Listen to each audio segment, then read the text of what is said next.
Hello, my name is William, and welcome to Dragon X Dominion, a realm where dragon legends are forged in fire, honor, and forgotten worlds. I will be your narrator and guide through these epic lands. If you crave powerful stories, legendary dragons, and wars that echo through eternity, then you found your home, ladies and gentlemen. So like, subscribe, and claim your place among these legends. The pigeons left before Ray noticed anything else was wrong.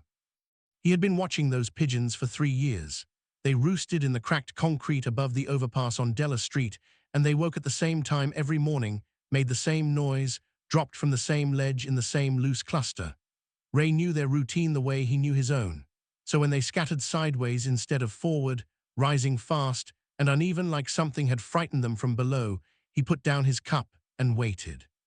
Nothing came out from under the overpass. Ray picked up his cup again. He finished the last of the coffee black, free, from the mission on 10th that opened at 6.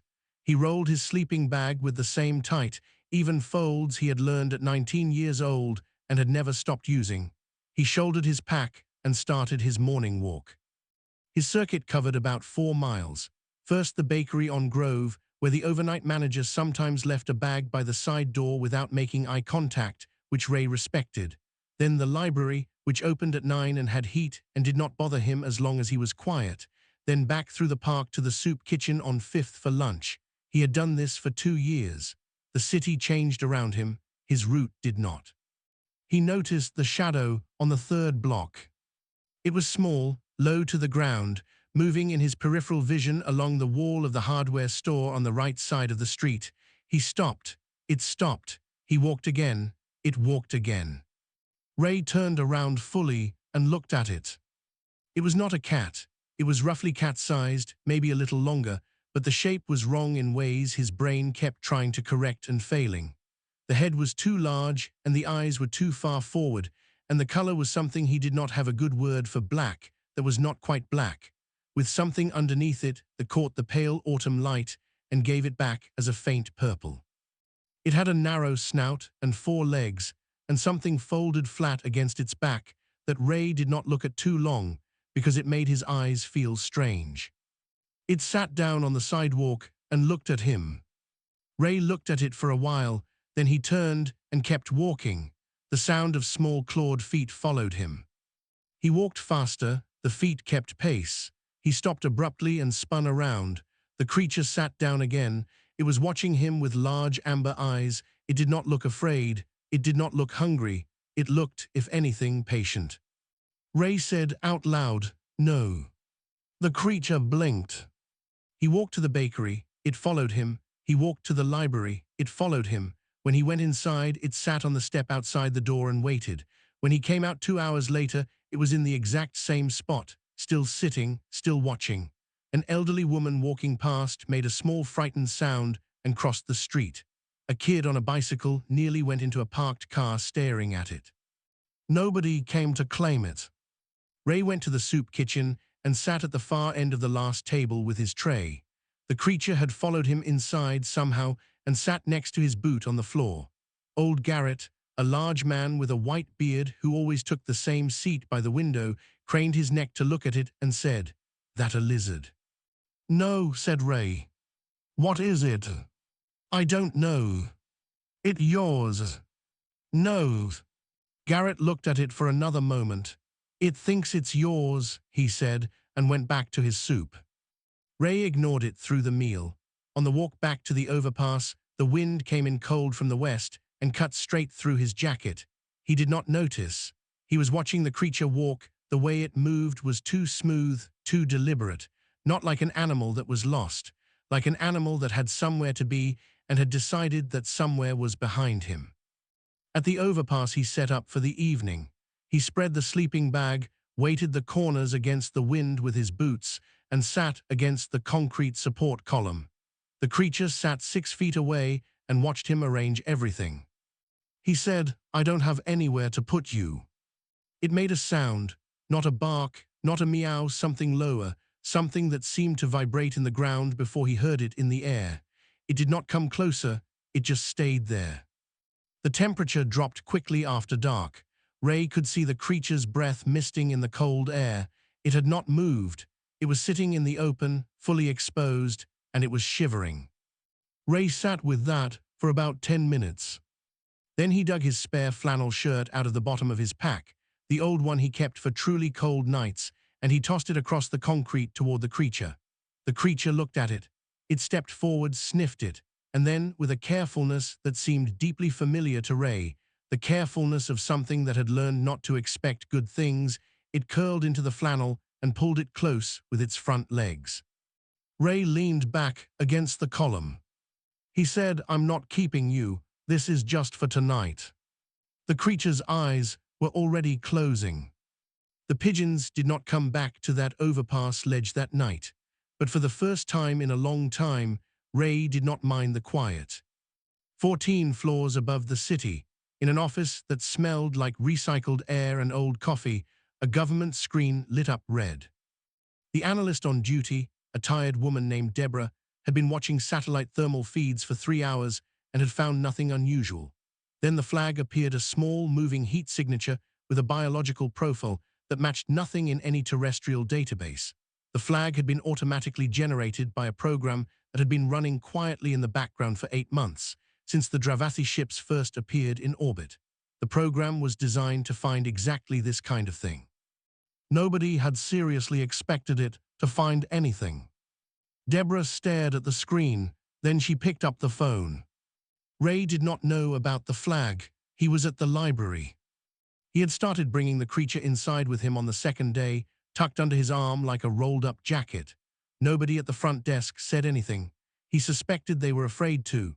The creature, which he still refused to name, sat on the table beside him while he read and watched his hands turn pages with what he could only describe as academic interest. When he switched books, it leaned forward and sniffed the new cover. When he sketched in his notebook, which he did sometimes without thinking about it, it pressed its nose against the paper and went still in a way that made him feel, uncomfortably, that it was studying his work. He was drawing a lamp post when it put one small clawed foot on his pencil. He looked at it looked at him, he moved the pencil, it moved its foot with the pencil. Ray said, "That's mine." It made the low vibrating sound and removed its foot. Then it watched him finish the drawing with an expression that, on a human face, he would have called focused. Meanwhile, Nora Hess was driving her city-issue sedan through the Eastern District, making her weekly rounds. Nora had been a social worker for 11 years and a field medic before that, and she had a particular professional relationship with Ray Calvert, which meant he tolerated her enough to tell her to go away rather than simply disappearing. That was, in her experience, better than most. She found him outside the library at noon, eating a sandwich on the steps, with the creature sitting beside him like a gargoyle on a very small ledge. Nora sat down on the step below him. She did not say anything for a moment. She looked at the creature. The creature looked back at her with its amber eyes. She said, "Ray." "I know," said Ray. "What is it?" "I don't know." "How long has it been following you?" 5 days. Nora was quiet again. She took out her phone slowly, the way a person moves when they are near something wild and do not want to startle it, and photographed the creature 3 times. The creature turned its head slightly for each photograph, as if it understood what the phone was doing and wanted to be sure it got a good angle. Ray noticed this and said nothing. Nora ran the image through 2 apps and a government wellness portal that she used for unidentified animal calls. The third search returned a result that was not an animal identification. It was a security flag. Her screen went gray, then blank, then showed a message she had never seen before: case transferred, contact suspended, a reference number, a phone number. She called the number from her car. 2 hours later, a man in a gray jacket who never gave his name sat in her office and told her that the creature photographed on the library steps was a Dravathi hatchling, that its disappearance had been classified at the highest level for 6 days, and that the diplomatic situation was, in his words, delicate. She asked what that meant for Ray. He said the individual currently in contact with the hatchling will need to be assessed. She asked, assessed how? He said, we'll be in contact, and left. On the Dravathi ship in orbit, Lyra had not slept in 4 days. She had been the one responsible for Sova's containment during the sensor test, and she had been the one who filed the incident report, and she had been standing in Ambassador Dreval's presence when he read it.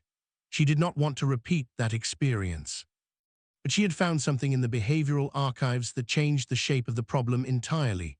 The term was Vethsol. It was old. It appeared in records going back further than the Dravathi's first faster-than-light jump. A hatchling, in the first weeks of life, could form a primary protective bond with a non-parent guardian if the parent was absent during a period of high stress. The bond was not preference. It was not habit. It was biological. It was, according to every record Lyra could find, irreversible without permanent psychological cost to the hatchling. She stood outside Dreval's chamber for a full minute before pressing the entry signal. He listened without interrupting. When she finished, he was silent for a long time. Outside the observation window, the earth turned below them, white-clouded and slow. He said, "What do we know about this human?" Lyra said, "Almost nothing yet." He said, "Then find out everything." A pause, and Lyra, "Do it quietly, before Vaughn does it loudly." Nora drove straight from her office to the Eastern District. She needed to find Ray before anyone else did. She turned onto Della Street and saw him coming out of the hardware store with a small bag of something, the creature riding his left shoulder like it had always lived there, tail looped around the back of his neck for balance. She pulled over, she rolled down the window. She said, "Ray, we need to talk." Ray looked at her, he looked at the creature, he looked back at her. He said, "I figured." There is a particular kind of silence that happens when powerful people enter a space that does not belong to them. Ray had learned to recognize it in the desert. He recognized it now in the diner on Grove Street, even before he looked up from his coffee and saw the 2 men in plain clothes standing just inside the door, scanning the room. Nora had warned him. She had sat in her car with him for an hour the evening before and told him everything the Grey Jacket man had said, and then she had told him what she thought it meant, and then they had both sat quietly while the creature Sova. Nora had read the name in a diplomatic brief that the Grey Jacket man had accidentally left facing up on her desk, chewed thoughtfully on a button from Ray's sleeve. Ray had listened and said very little. That was his way. Now the 2 men in plain clothes found his table. They sat down across from him, which he had not invited them to do. Sova was on his shoulder. She looked at each of them in turn and made a sound so low it was more feeling than noise, and both men shifted in their seats without appearing to know why. The older one said his name was Rourke. He had the kind of face that had learned not to show surprise, but his eyes kept moving back to Sova in small, involuntary glances. He said, "Mr. Calvert, we'd like you to come in voluntarily for an assessment. Temporary, comfortable facility, just to make sure everyone is healthy and safe." Ray said, "Everyone meaning her?" "Everyone meaning both of you," said Rourke. Ray wrapped both hands around his coffee cup. He said, "Am I being ordered?" Rourke said, "No." "Then I'll think about it.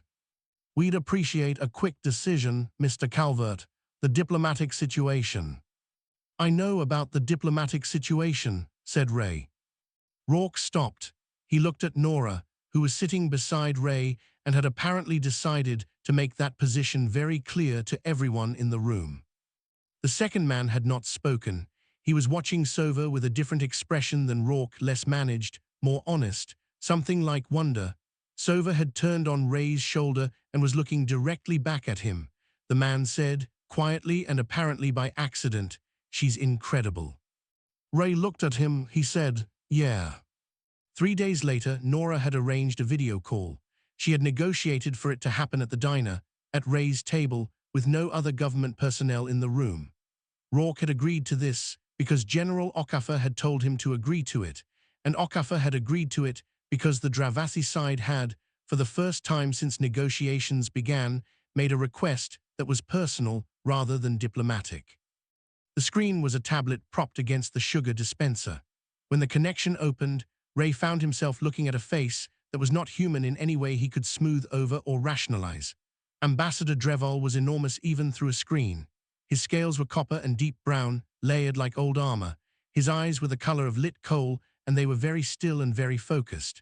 He was, Ray understood without being told, old in a way that made most old things seem young.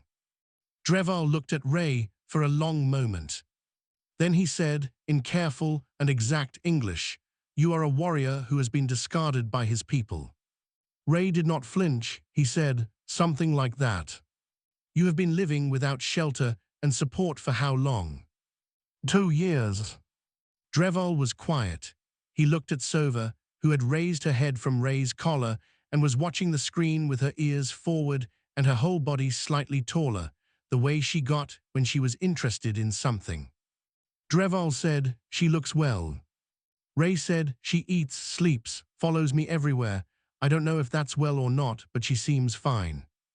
Drevol said, "She is more than fine, Mr. Calvert. She has chosen you. For my people, that is not a small thing." A pause. "I want you to understand something. I am not asking for her back. I am asking to understand who she has chosen." Ray looked at him for a moment. Then he said, "Then ask." What followed was not what Rourke and Okafor had expected. There were no demands and no legal language. Drevol asked Ray about his service, not as a formality, but with the focus of someone who had read records and wanted to hear the space between the lines. He asked about the overpass on Della Street. He asked what Ray fed Sova and how she slept, and whether she had been frightened by anything in the city. Ray answered all of it, not warmly but honestly. On the ship, Counselor Vaughn watched a transcript of the call in real time and drafted his objection before it was finished. A homeless human, he wrote, could not be formally recognized as a Veth Sol guardian. The precedent would damage every diplomatic framework they had built. He submitted the draft to the protocol office and marked it urgent.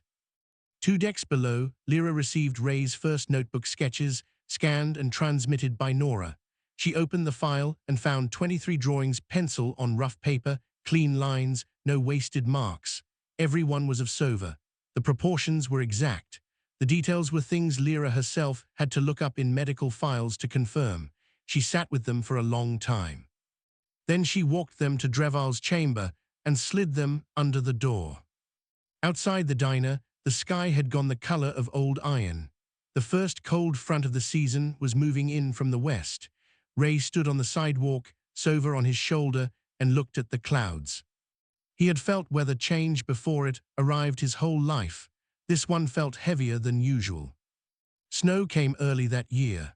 Not the real storm that was still 3 days out, building itself quietly over the plains, but a preview, fine and dry, that dusted the city overnight and left everything white and brittle by morning.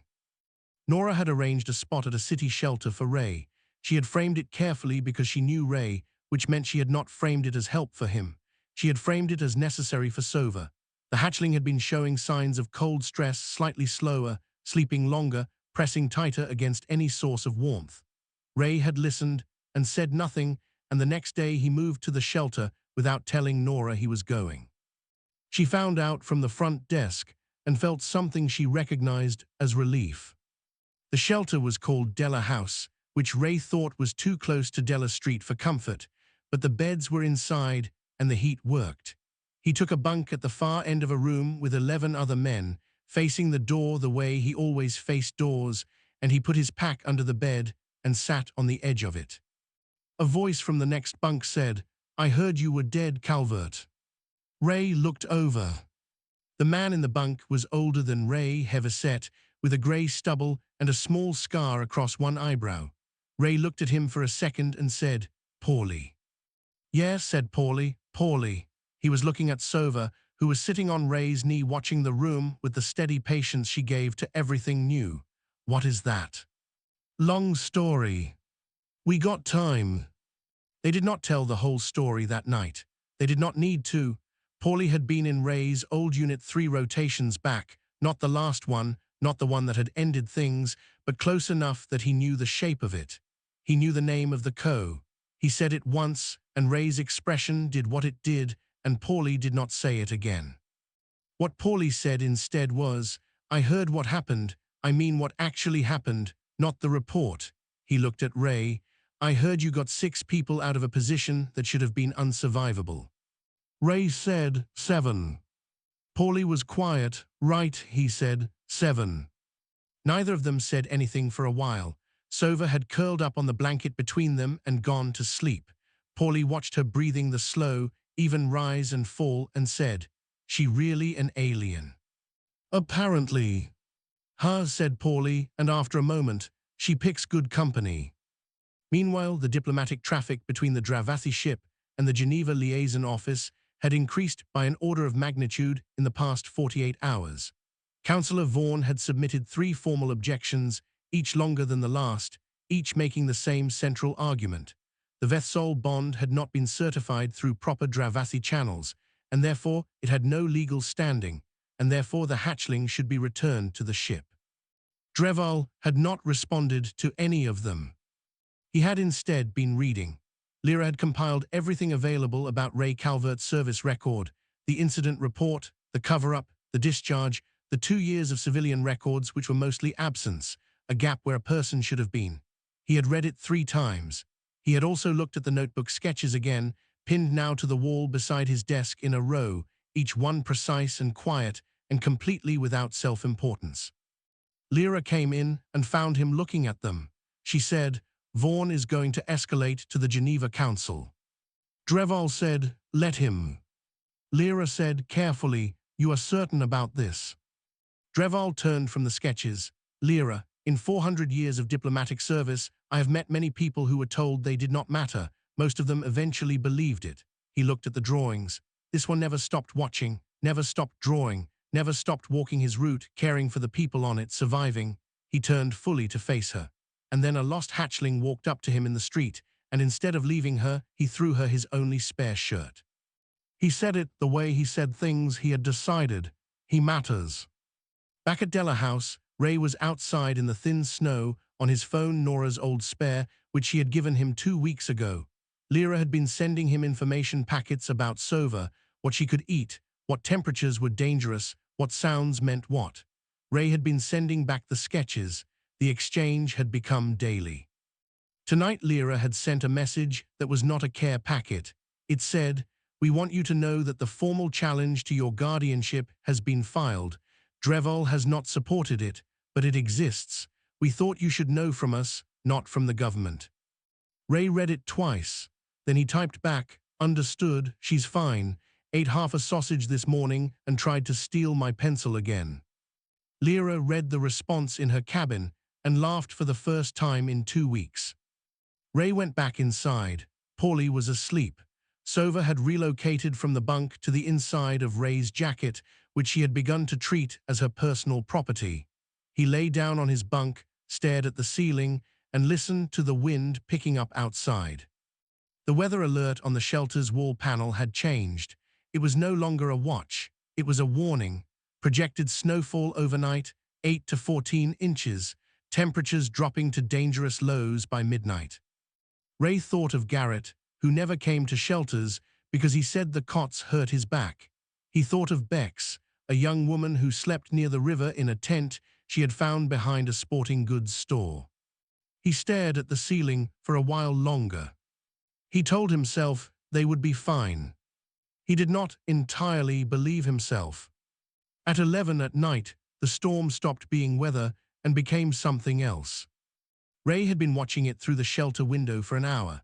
The snow was no longer falling, it was moving sideways, thick and fast, blurring the streetlights into soft orange smears. The temperature on the door panel read 4 degrees. The wind chill advisory on the radio said lower. Garrett had not checked in. Bex had not checked in. The shelter staff had already locked the outer doors and said they could not send anyone. Ray handed Sova to Paulie. Paulie took her with both hands, surprised. Sova immediately went rigid and looked at Ray with an expression that was not difficult to read. Ray said, keep her here, don't let her follow me. Paulie said, where are you? Ray was already at the door. The cold hit him like something physical, like a flat wall of it, and for a moment his body rejected the idea of moving forward. He moved forward anyway. He pulled his collar up and his hat down and bent his head into the wind and walked. He found Garrett in 12 minutes, which felt like much longer. The old man had tried to reinforce his cardboard shelter against the wind, and the whole thing had come down on him when a gust took the top layer. He was on his hands and knees in the snow trying to get up, and could not because his right wrist had gone under him wrong. Ray got him upright. Garrett was shaking badly, and his words were coming out slow and thick. Ray put the man's good arm over his shoulder and started moving him back toward Della House.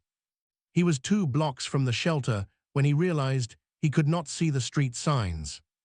The whiteout had closed everything down to about 10 feet in any direction. Ray stopped and looked around, and the wind pushed him sideways a step, and he planted his feet and looked again. He knew this area. He had walked it every day for 2 years. But in the dark, in the snow, with the streetlights gone and the landmarks buried, the street grid he had memorized felt like something seen through frosted glass. He pulled Garrett into a doorway. The man was barely talking now. Ray unbuttoned his own coat and pulled Garrett against him for warmth and thought about where the river was and where the shelter was relative to the river and tried to rebuild the map in his head. That was when he felt the weight land on his shoulder. He turned his head. Sova was there.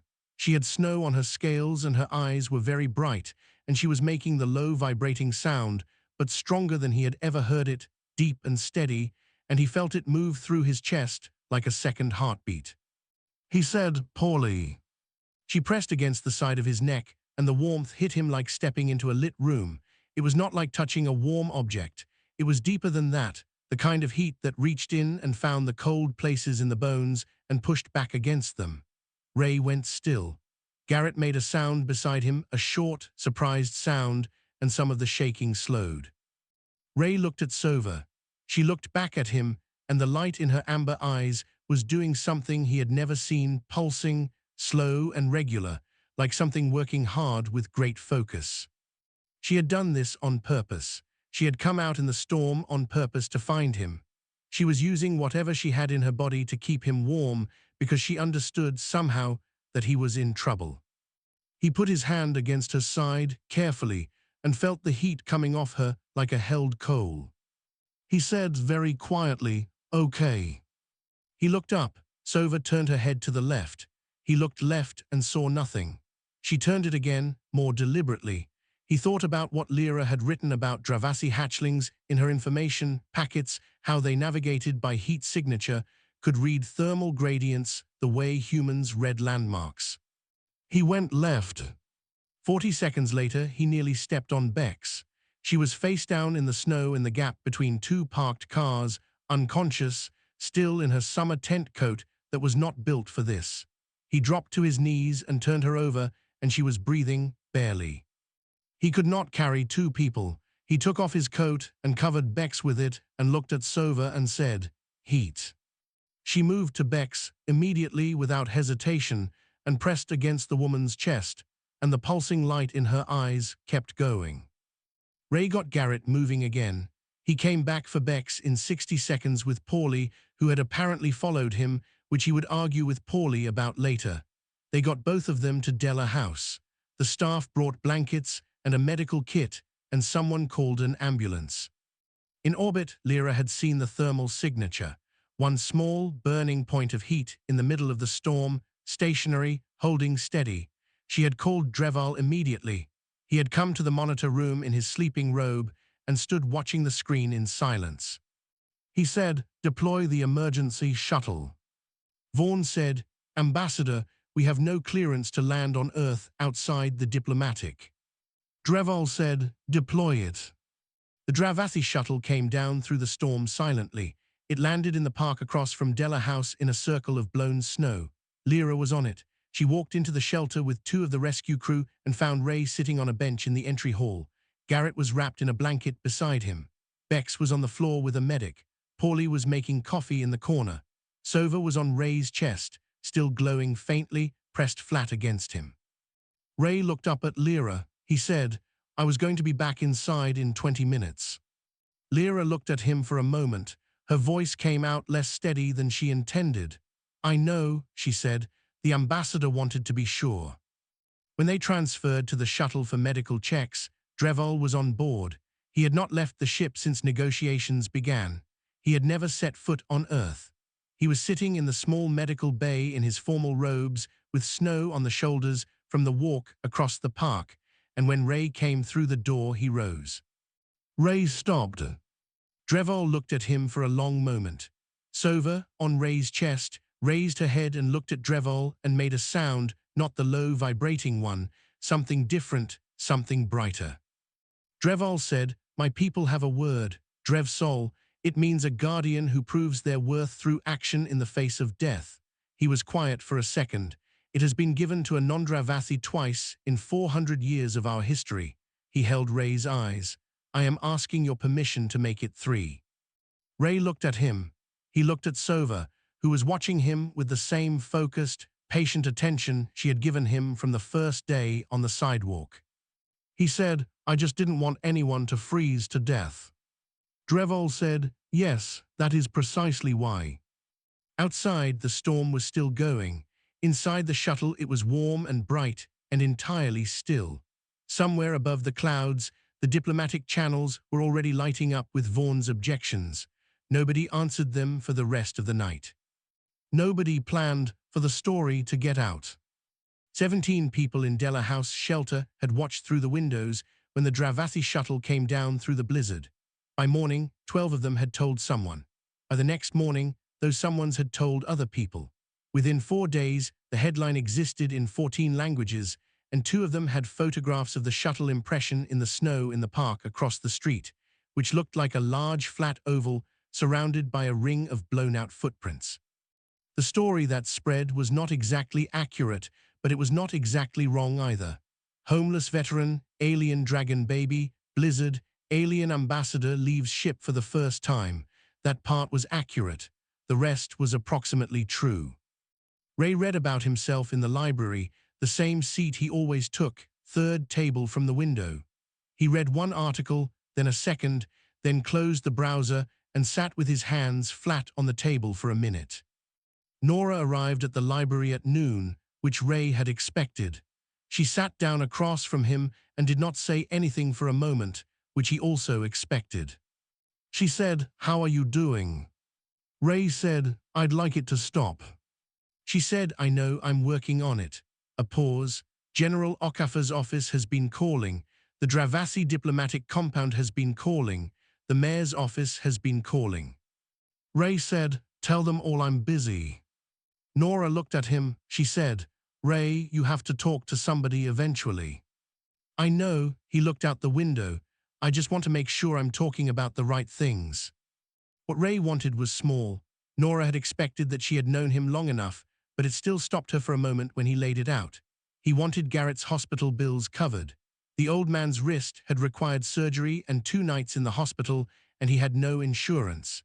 He wanted Bex placed in real housing with real support, not a 90-day shelter cycle that would spit her out in spring. He wanted the city to formally designate the Della Street overpass as a protected overnight site, so the crews stopped clearing it every December. That was it. Nora said, "Nothing for yourself." Ray said, "I'm thinking about the housing offer."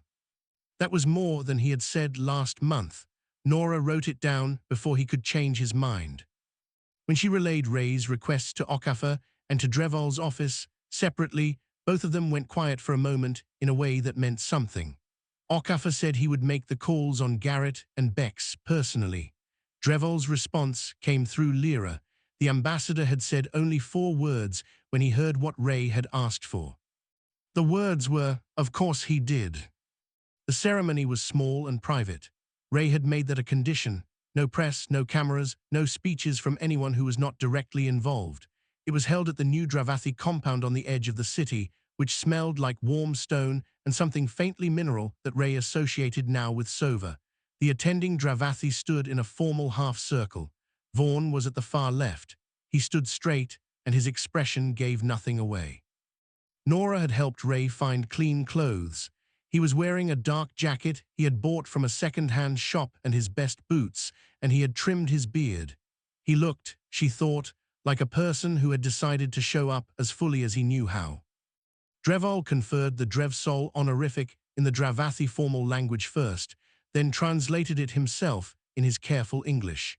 He spoke about the two previous recipients, both of whom had died protecting Dravathi lives in moments where survival seemed impossible.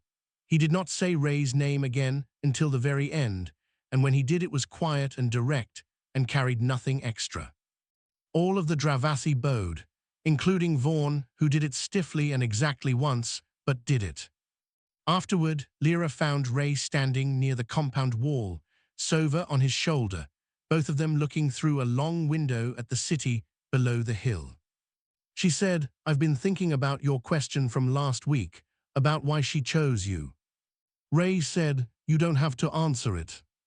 "I want to," she stood beside him. "We think it is about permanence. A Dravathi hatchling under stress reads for stability, solidity, something that has been pushed down repeatedly and is still standing." She paused. "You register to her like something that will not be moved. Whatever came for you, you are still here." Ray looked at Sova. She was chewing on the edge of his jacket collar with complete concentration. He said, "She's going to be very disappointed when she figures out I'm just a guy." Lyra said, "You keep saying that. She keeps disagreeing." He did not have an answer for that. That night Ray went back to the overpass on Della Street. He did not need to. Della House was available and warmer, and Nora had circled a third apartment option on a printout and left it on the bunk with no comment. He knew he would look at it. He knew he would probably say yes, eventually, to something. But he sat down against the concrete column first. His sleeping bag, his pack, the overpass smell of cold stone and exhaust. A light on a pole at the edge of the park still worked. Sova settled across his legs, and the warmth came off her in quiet, steady waves. He looked up through the gap in the concrete at the sky. The clouds had cleared after the storm. One of the Dravathi ships was visible above them, a fixed point of light among the moving ones. He raised two fingers at it, an old reflex, abbreviated, the kind of salute that means "I see you" and nothing more. On the ship, a junior watch officer noticed the thermal signature of a human and a hatchling under the overpass. She marked it in the watch log, Guardian and Ward. Status, stable. She left it on the screen for the rest of her shift. The city moved around Ray Calvert the way it always had, fast, indifferent, too busy and too loud to look down at the small things at its feet. But for the first time in a long time, up past where he could see. Someone was keeping an eye out for him. He stayed until midnight. Then he folded his sleeping bag, shouldered his pack, and walked back to Della House with Sova tucked inside his jacket and the printout with the apartment listings waiting on his bunk. He picked it up, he read it, he folded it in half and put it in his pocket. He did not throw it away.